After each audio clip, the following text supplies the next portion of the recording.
كذا هو يأنبك والده، لأنه هادشي اللي درتي كيديروه بزاف الذكورة، بزاف كيديروه النساء كيعانيو منه. وثق بيا كل ما درتيش في قاع داري وما عطيتيش حوايجي وما شفتش دوك المناظر ما غنمشيش للقضاء. طيب من دافك مع الاسف كان داري، مع الاسف شفت منظر ما نقدرش نهضر عليه. هو اللي ضرني اكثر من هذاك الفيديو اللي نتوما باركين. نقدرش نهضر في التفاصيل. عارفين اقسم بالله العظيم انه وحشتني والله. خلينا نكمل. اسمع. شكرا لك بزاف. وانا شكرا لك تانا، كن شكرك بزاف. بعد هذا الشيء اللي درتوا لي هنيئا لكم، هنيئا لكم. صحيح. تهم اللي هي تحريض على الدعارة والسرقة. كب هنيئا لنا. وبركة من الكذوب على الرأي العام. 100%. كنوجه لك الكلام انت. وانا كنسمعك وانا خارج معاكم لايف وخليها تكمل. ام البنات. وي. هضر معاك انت. الكبير في العمر. اش غتقول لبناتك ملي غيكبروا؟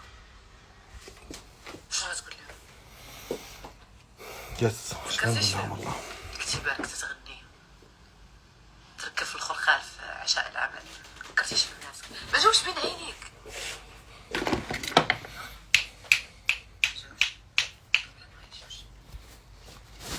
على فكرة أنا عمرني قلت لي ما تمشيش تشوف وليدك في كورونا. باه مرة دوزا نقول ليه سير شوف باباك. أنا إلا ما نقدرش نسافر أنت تقدر تسافر، سير جيب لي معاك أغراض أنا محتاجاهم أنت.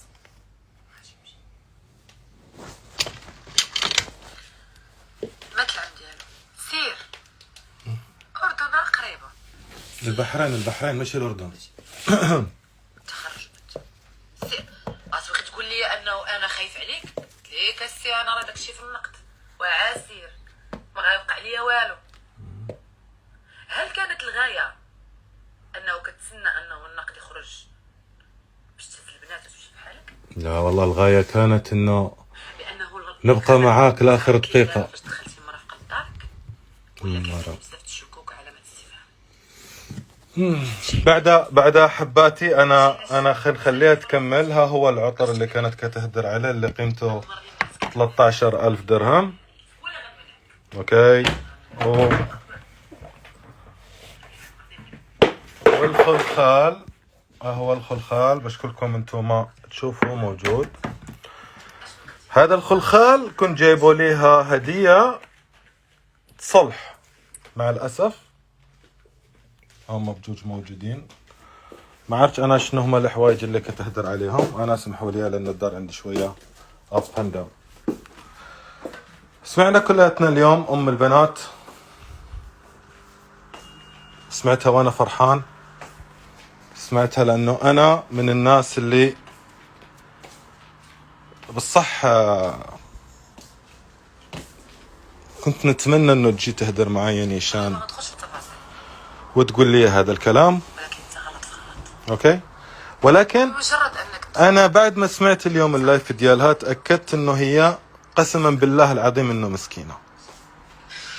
اقسم بعزه جلال الله انه مسكينه، وانك انتيا بالصح بقيتي فيا. واتمنى انه شي واحد دابا من اللي جالس معاك يقول لك انه الترك خارج لايف وكيهدر معاك. اوكي. وشي واحد من اللي جالس معاك دنيا خليه يوريهم الفيديو ان انا خارج كنهدر معاك، لانه احنا مع الاسف ما قدرنا عمرنا بحياتنا نهدروا مع بعض فاس تو فاس ونواجه مشاكلنا مع بعض فاس تو فاس. اوكي. دنيا عرفوا ها هي بدأت كتعرف انه انا موجود لايف. اورايت. قصتها جميلة. قصتها كأي امرأة مغربية معاها الحق مليار في المية انه معاها الحق انه تطيق كل اللي ورد في هذا السيناريو من قصص. احنا هدرنا هذاك اليوم وانا وعدتكم انه ما نخرجش لايف، ولكن أنا من اللي كنشوف بناتي خارجة بحرقة قلب وكتبكي، لا، خاصنا نخرج، خاصنا نتكلم، خاصنا نفهمها أمور يمكن هي ما فهمهاش. فيديو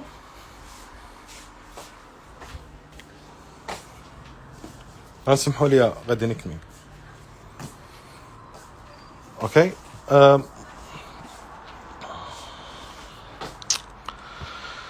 عشاء عمل حبايب قلبي، هاي هي الدار.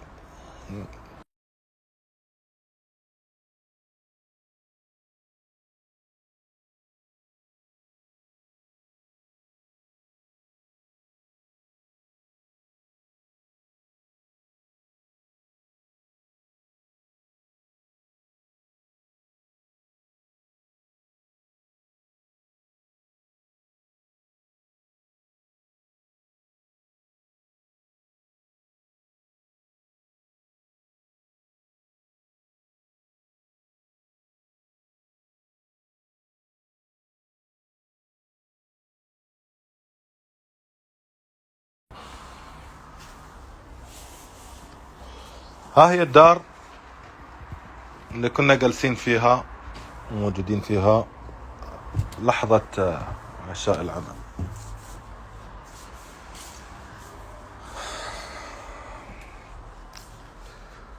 كل اللي قلتيه صح،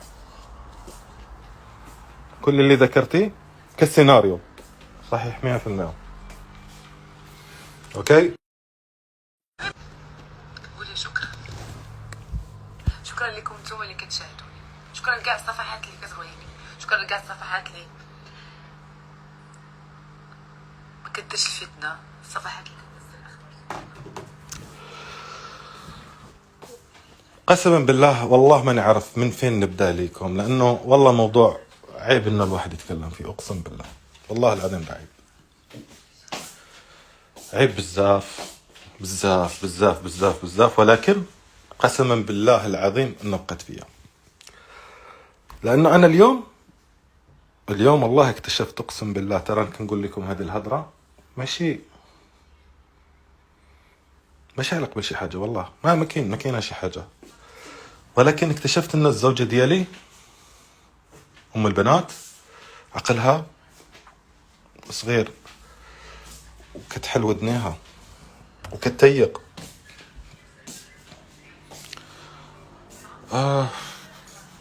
يا عباد الله، انا قلت السيناريو،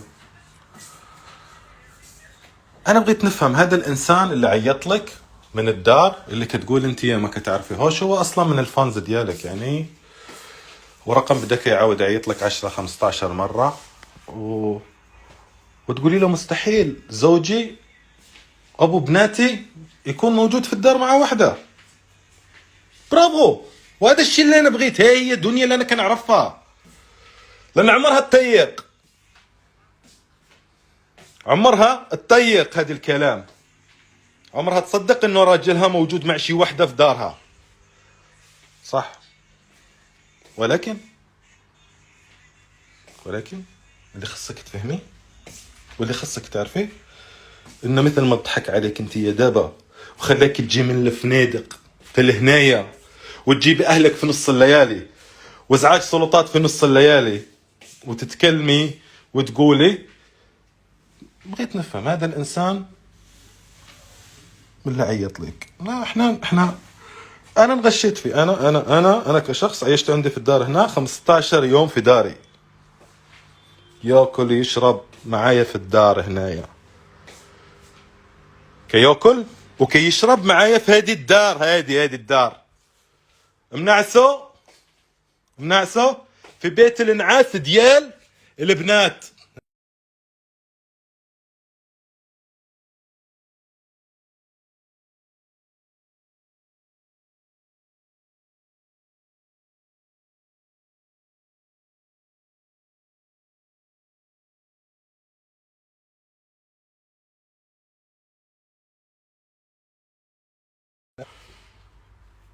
انه انا خلال 15 يوم هذه ما شكيتش فيه، والله ما شكيت فيه، لانه كان كيبان لي ظريف ولد ناس نرجع للسيناريو باختصار مفيد، لأن الموضوع بزاف خد عن حده. وأنا الزوجة أم بناتي العاقلة مفروض، اللي أنا اليوم فرحت بزاف ترى، ما تزعلش من اللايف ديالها، عرفت أنها محروقة، لأنه بالصح كتبغي وكتعرف أنه راجلها ما كيديرش هذا الشيء. ومن اللي راجلك خرج رافع راسه فوق خاصك تفرحي ما تزعليش، لأنه ما ثبتتش على الخيانة الزوجية. ولكن المتابعة ويي كاينة، وقلتها أنا. شنو هي المتابعة ديالي؟ التحريض على الدعارة، بند من البنود انك انت دخلت شي حد عندك الدار ما كتعرفوش، حق.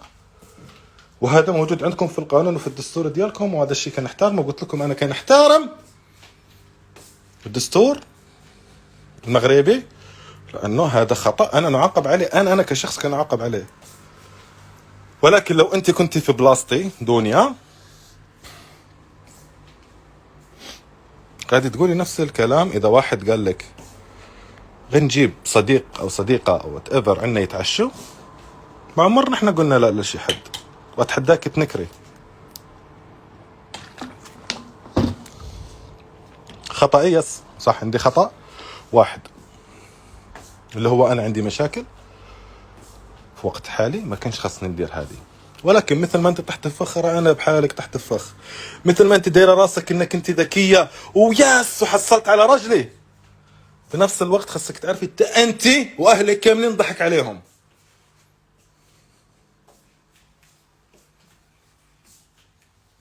اجي نخدم عقلنا غير انتفه صغيره، علاش نمشي بعيد؟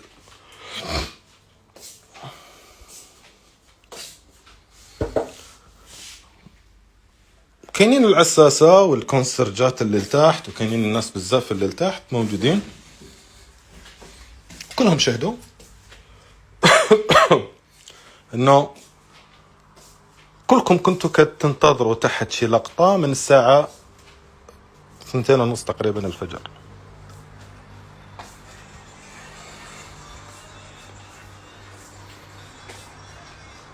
هذاك من اللي وحل، من اللي هذيك السيدة مشات بحالها معاه بعد ما قضوا هنا ساعة وربع. والحمد لله الفيديو في شي يوم من الأيام يا رب إنه يخرج في الإعلام وكل شي يشوفه. راجلك كان بعيد عن السيدة ولا نلبسها حوايجك، وأصلا ما كيخلي التحدي يقيس حوايجكم. لأنه أنا اللي هو زوجك اللي واقف قدامك دابا كيهدر، الزوج ديالك اللي واقف كيهدر، ابو بناتك ما يقدرش يهز شي حاجه ويحطها لانه قلبه كيضره، مش على قبل شي حاجه. لانه انا بالنسبه لي كنتوا غاديين بحال كنتوا تتعشوا عند الاهل ديالكم وراجعين، وانا كنقول وباقي كنقول دار باقا مفتوحه، وفي يوم من الايام كلكم غادي ترجعوا كنتوا. ولكن مع الاسف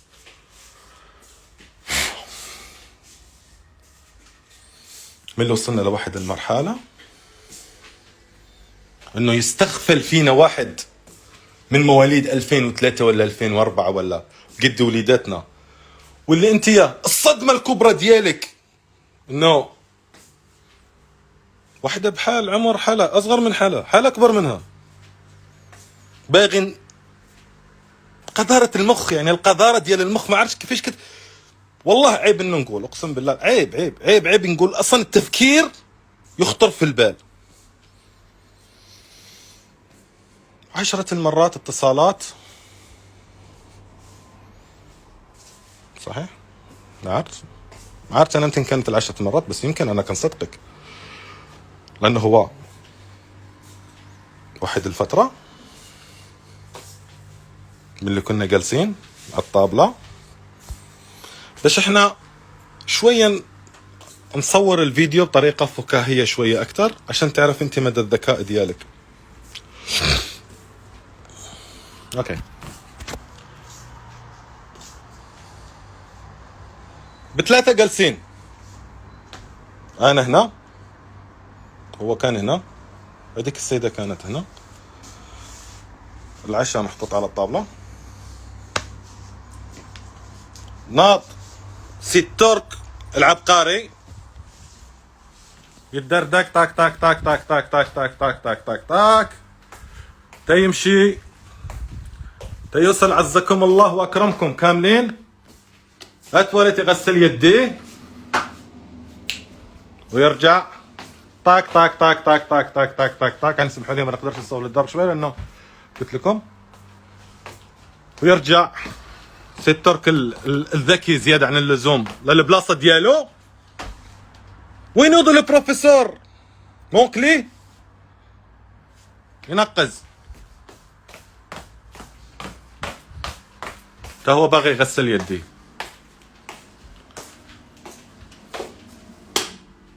هنا بهذه الدقيقة الشعب كامل اللي كيشوفني دابا جاله ابيل. شنو دار؟ وي ماما كي دايرة؟ بخير لاباس عليك هانية؟ لا لا احنا بخير، احنا كنتعشاو وبدا كيدير لك هكا ويمشي لك للارض هكا كيترعد. وفي بلاصة ما يرجع لبلاصته باش يثبت لك انه راجلك كيدير شي حاجة، ابرك في هذا الكرسي اللي انا بارك فيه دابا ودار لك. ها هو الفيديو يا جماعة. تخيلوا التور جالس هنا. شنو قلت لي انا؟ سمعتي ولا ما سمعتيش؟ اجي بروك في بلاصتك. اجي شنو؟ بروك في بلاصتك. هي كاينة عندك انت التسجيل.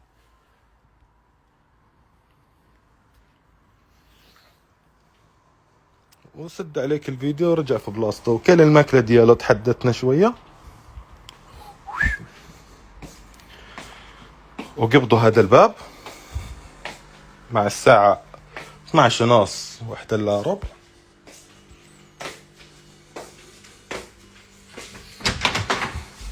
باي باي وخرجوا. سوارة الدار معاه.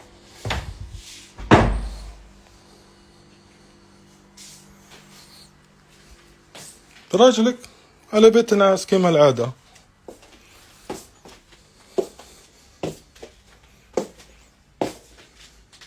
خلى بلاصتو وتسد عليه الباب ومشى. طيب هذاك السيد باش تفهمي وسمعي مزيان، سمعي هادي حليها مزيان بركة من الهبال اللي في مخكم. وحل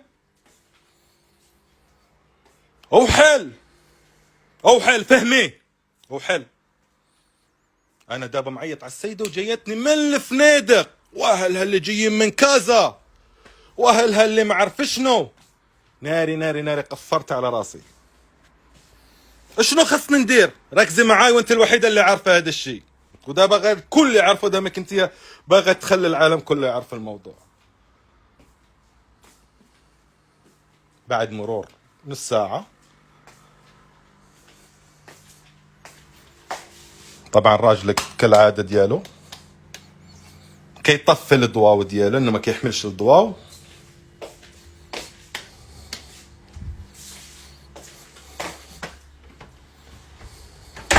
سمحوا لي بس خصني نمثل لكم الموقف باش تفهموا، باش واحد يقدر يفهم. سوارة الدار عنده.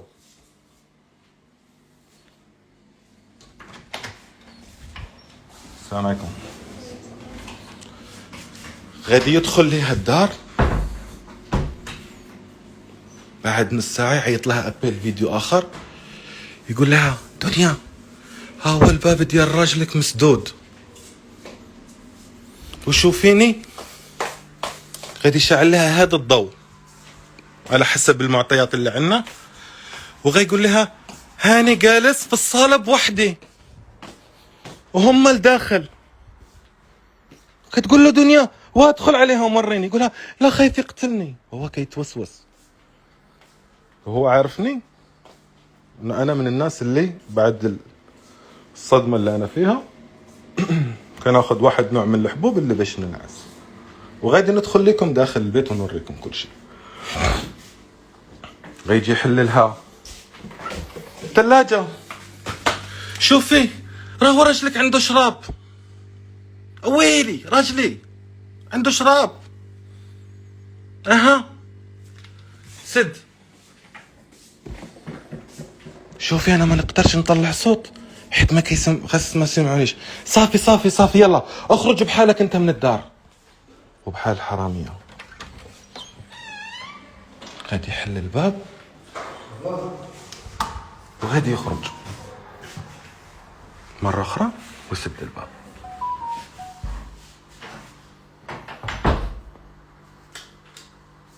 هنا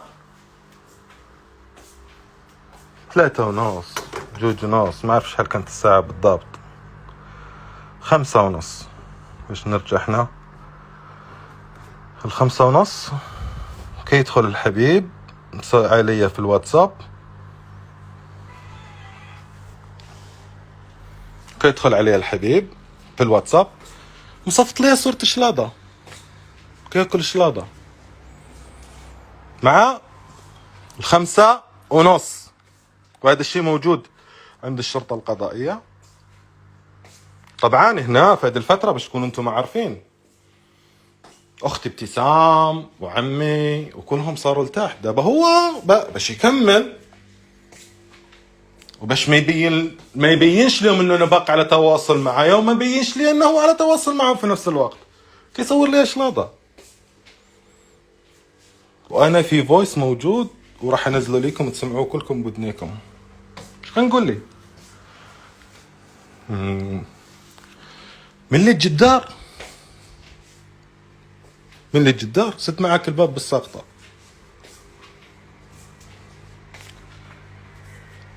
يعني انسان نقول نمشي في نفس السيناريو مع شي وحدة في دار، غادي يعطوا واحد الساروت. ياك صعيبة والله ما كتدخلش العقل. ورا رتبوا المعطيات قلت لك.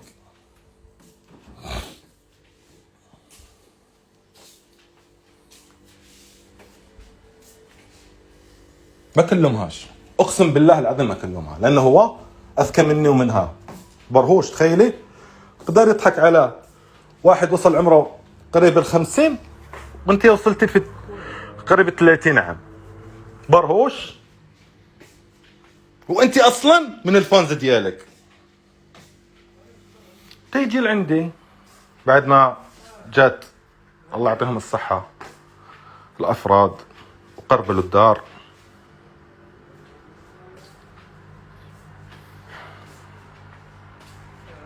واول حاجة للعلم بس، يعني هذه مش انا اللي كنقولها، راه كل واحد اي انسان غادي يجي غادي يعرف هذا الشيء، انه غادي يقلب تحت الناموسية. عائلة تتخبل تحت الناموسية. راه عيب انا نوري كل الناس شنو كان تحت الناموسية ام البنات. هم عارفين البوليس شنو تحت الناموسية، ما تخافيش ترى فتشوها. مع الأسف مع الأسف تيرجع لي الذكي هذا العبقري كيدخل عندي كيقول لي يا محمد قلبي والله العظيم، وجابرك هنا في هذه البلاصة، اقسم بالله العظيم ما كنكذب عليك، في هذه البلاصة برك هنا قلبي الحمد لله ما لقوا عندك اتحد. شكون عندي؟ قال لي ها لا قصدي انا عارف انه انت ما عندك اتحد. قلت له دابا عندي ولا اذا تعال اعطيني تليفونك. تليفونه كان مخليه على التشارج في هذه البلاصة ام البنات. هزيت التليفون ديالو قلبته مزيان يا ام البنات ما لقيت والو. هو جالس نفس البلاصة هنا يا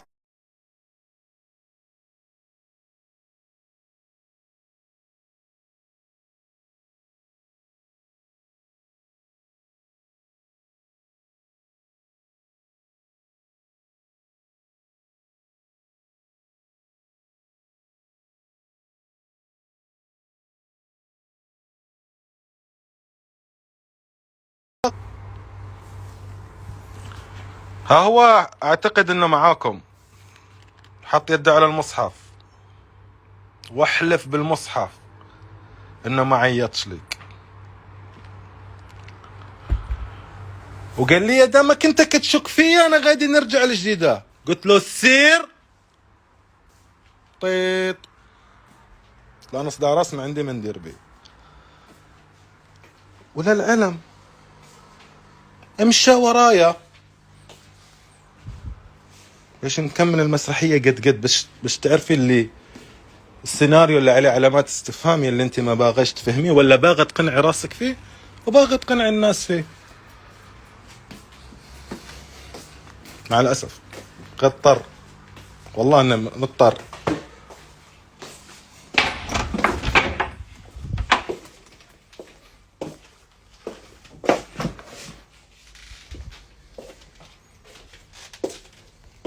عشان امثل الموقف مثل ما كان قد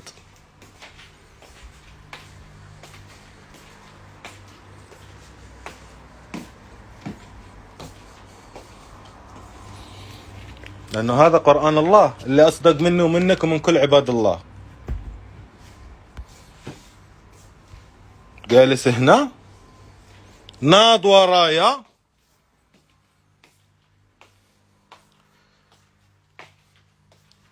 هز البليزه ديالو من هنا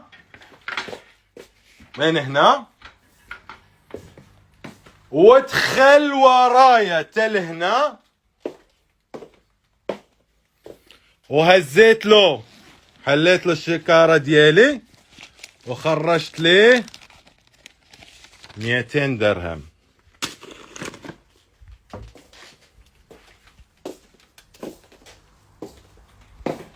وخدها وقبض الباب ومشى.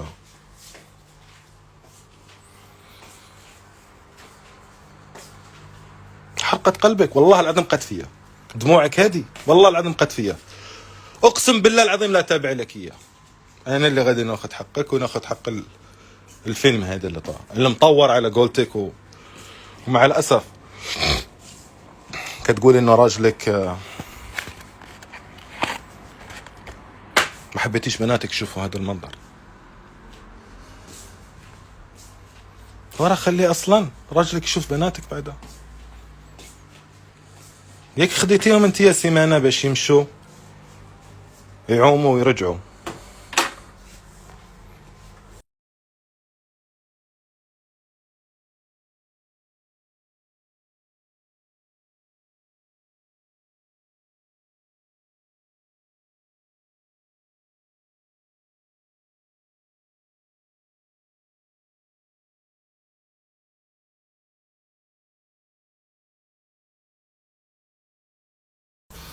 باقي سامعين؟ باقي الماء ديال ليلي موجود في بلاصتو.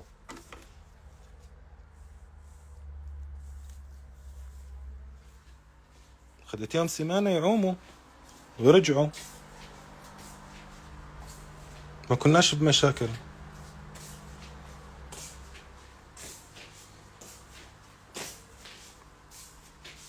نسينا، ما ننكرش، قالت كلام زوين ورائع وصحيح وانا كان اشهد فيه وقلت البارح انا وقفت معايا وي وقفت معايا، ما كان ننكرش هذا الشيء. قلت لها شكرا على الوقفات، وانا عمري ما جيت منيت عليك قلت لك انا درت لك ولا فعلت لك. وش انا عمري شفتيني خرجت وقلت لك شي حاجه؟ عمري شفتيني ولا سمع شي حد من كل الوطن العربي لا انا قلت شي حاجه؟ ولا قلت لك انه كاينه شي حاجه درتها ليك؟ ساهمنا مع بعض بجوج، ولكن انه احطك في الحمام واسد تبدي تبكي وراعيب، لا هذه ما عجبتنيش، لانه هذه انت عارفاها ومتاكده منها من داخلك انه ما عمرها كانت. انه نبرك احنا على طابله ناكلوا انا والعائله ديالي مجموعين وانت جالسه بوحدك، لا هذا الشيء بزاف، لا هذه بزاف. الاستعطاف ما غاديش يكون بهالطريقه. احنا ما عمرنا نستعطفوا بعض بهذه الطريقه، نستعطفوا الناس ونمشوا على وتر خايب. نو